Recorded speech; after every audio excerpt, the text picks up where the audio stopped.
Hi, this is Bob for the Sound Pro Live Network, and this morning we're traveling up through these beautiful fall colors in upstate New York on our way up to Rochester to a venue that was built in 1905 to check out the setup for the Twins of Evil tour.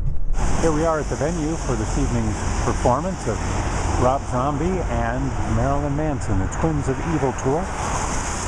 This is quite a place, quite a venue. This is a 1905 armory built originally for the National Guard. Seems they've run into a few glitches. It's now 20 minutes after 11 o'clock, and by now they would already be in the process of hanging the PA system, getting the lighting ready. But when they got here this morning, they found out this stage wasn't quite strong enough for what they needed. So, with the help of a lumber yard, there happens to be one right next door, we've got a bunch of guys up there laying some plywood on top of the decking to strengthen up this stage. I'm having that debate of E15s and Spectrix unders, or if I should do 10 E15s. But then try to probably hang it low and then get us as close as possible to it.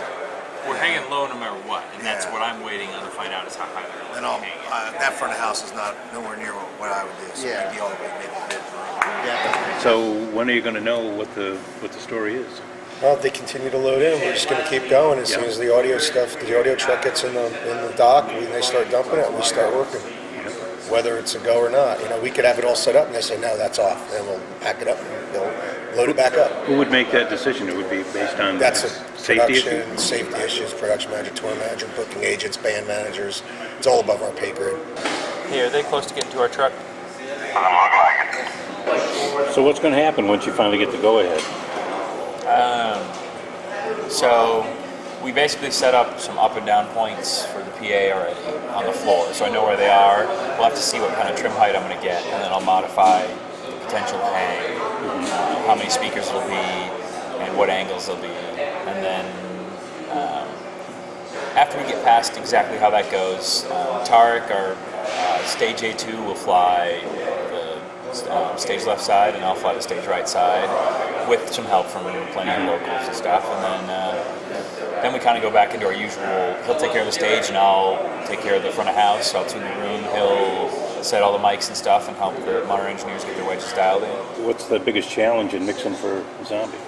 Well, it's a sonic assault. He wants sensory overload. That's Rob's whole vision of the show. Video, pyro, lighting, everything's got to be over the top.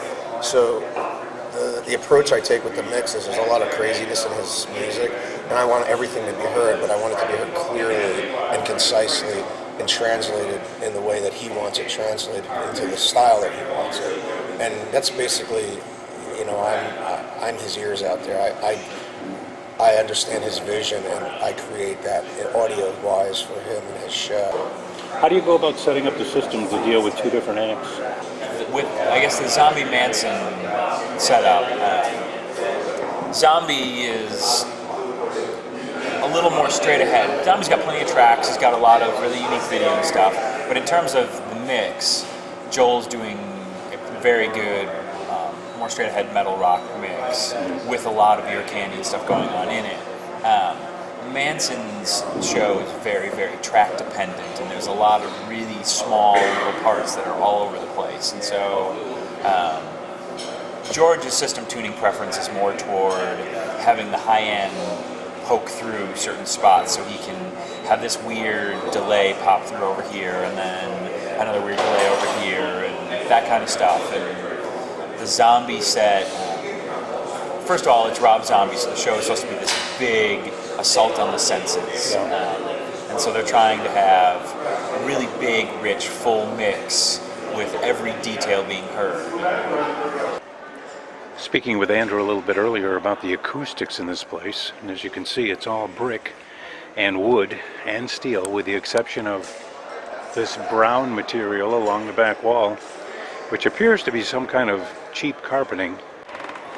Now, the original plan called for Rob Zombie to be out here at around 2:30 for his sound check. I don't really see that happening. That's about an hour and 15 minutes from now. These guys have got a lot of work to get done in a very short period of time.